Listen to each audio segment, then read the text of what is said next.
Hello Eternum and welcome to KOTT News, Eternum's #1 source for news, and this is the War Report. Dynamic change in the history of Eternum last night as the forces of Fresh Bench returned to Great House status and find a place to stay warm during the third harshest winter in Eternum's history. No rest for the wary though, as the Restless Shore immediately under an influence race again.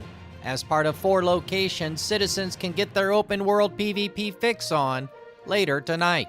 KOTT news crews keeping their basic OPR combat training skills up to date ran into this citizen excited to be participating in last night's skirmishes. 4 submissions for simulated fantasy combat resolution tonight, brought to you by LARPco.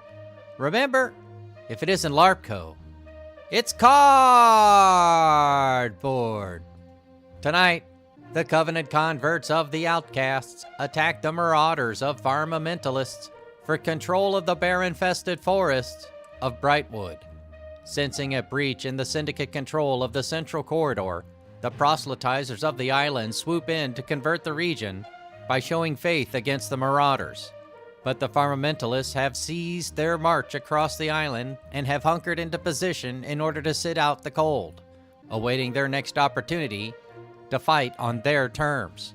Meanwhile, the Marauders of Emotional Damage assail the Zealots of Regime for control of the Master Fishing Swamp Delta of Freakwater.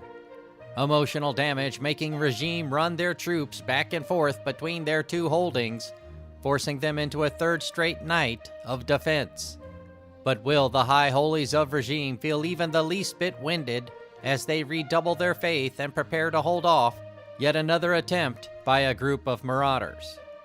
Also, the Syndicate members of Death-Marked Reincarnated assault the Covenant hero worshippers of Ex-Outcasts for Crown and Kingdom of the Western Monarch's Bluff.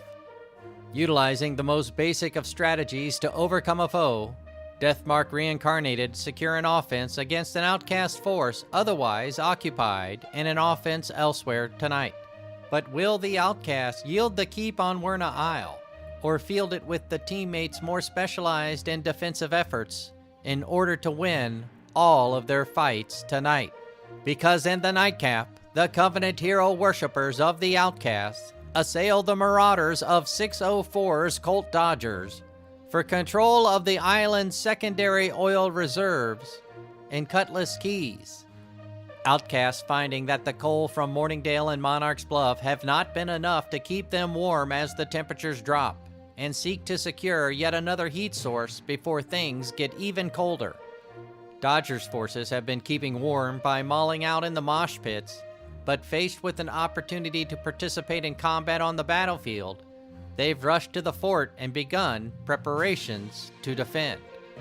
Be sure to tune in for complete coverage and reactions from the citizens tonight at 11. Until then, this has been War Correspondent JChalant, KOTT News.